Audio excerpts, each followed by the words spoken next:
You're one of many vets from 2016 campaign and 2020 campaign, I think, back on board now. You were infamous for your motto, let Trump be Trump. Is that the plan as you head into the final stretch, these final 2 months?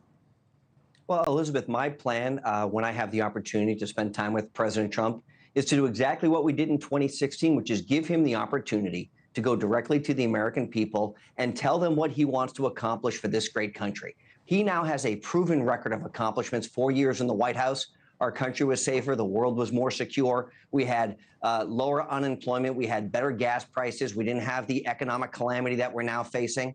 And you juxtapose that to where Kamala Harris has been for the last 3.5 years. And what we've seen from her is her walking away from the Biden failures, whether it's on foreign policy or domestic policy, whether it's on the economy or it's on illegal immigration. Through her aides, she continues, although she hasn't said, she continues to say through her aides that she's changed her position. So our strategy is to continue to allow Donald Trump to go out and talk directly to the American people. It has worked in the past and will continue to work going forward. I ask because there's been a long list of Trump allies, people who are really there with him in the trenches and really want him to win, going on television, warning him to stick to the script, stick to policy, drop the personal attacks. But sticking to the script lately has looked a little like this. Watch. She's always been for defunding the police, and the person that she's running with, Tim Walz, is equally far left. This is the most far left group. Nobody's ever seen anything like it. All right, Corey, that is not Trump being Trump. It's low energy, and it's led some people to wonder if his heart is in this race.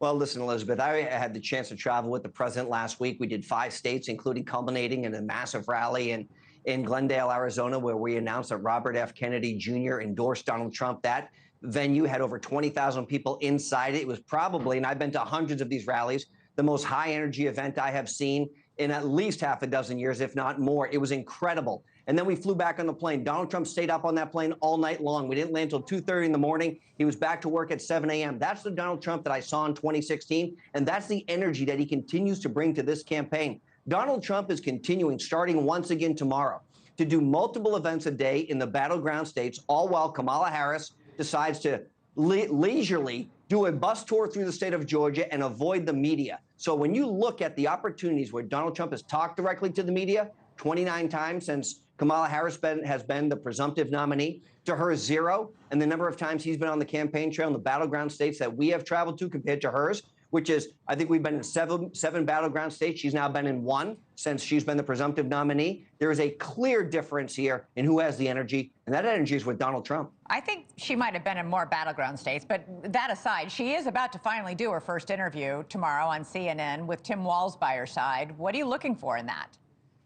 Well, Elizabeth, how is it that the Democratic nominee for president of the United States, who pledged on August 8th that she would do an interview by the end of the month, hasn't been held to account? It's the end of the month, now, like the very end. Okay, but here's the thing. She's not even doing it herself. Can you imagine if Donald Trump said, I'm going to have to sit down with my running mate to sit down and have the first conversation, and I'm going to wait 20-plus days before I do that? The mainstream media would be blowing their heads off with outrage. They'd be so upset and say that Donald Trump is afraid of the media. Kamala Harris has continued to get a pass on this, and now she's going to sit down on a network with her running mate because she isn't capable or competent enough to have an interview by herself. You know, I don't understand where the media outrage hasn't occurred so far. How come her surrogates who are on the networks aren't being held to account for this either? Yeah, well, listen, in fairness, everybody does an interview with their running mate, but they've usually done an interview by themselves first. But I do want to ask you, why isn't Donald Trump doing more interviews with networks? He was on with Dr. Phil last night. He goes on Fox a lot, but that's like preaching to the converted. Why doesn't he come on NewsNation, where we have independent voters? That's our audience, independent voters, or even another network, and sit down for an interview outside of Fox News? Look, Donald Trump has done a series of podcasts, long interviews with some of the biggest audiences in America, and anybody can go and listen to those, and it gives Donald Trump the opportunity to do a long-form interview. These podcasts are anywhere from 40 minutes to an hour, and they go... Yeah, but they're not journalists. Yeah, but Elizabeth, here's the thing. They are reaching an audience of people who want to know more about the candidate. And Donald Trump is at least taking the opportunity to do that, unlike Kamala Harris, who's going to finally sit down, do an interview with her running mate, probably play back and forth off of each other because she can't answer questions of when she was for something before she became against it, or vice versa. So, Donald Trump has never shied away from media opportunities. He's done 29 opportunities since she's been the presumptive nominee, to her 0. Thanks so much for watching. Go to joinnn.com to find NewsNation on your television provider.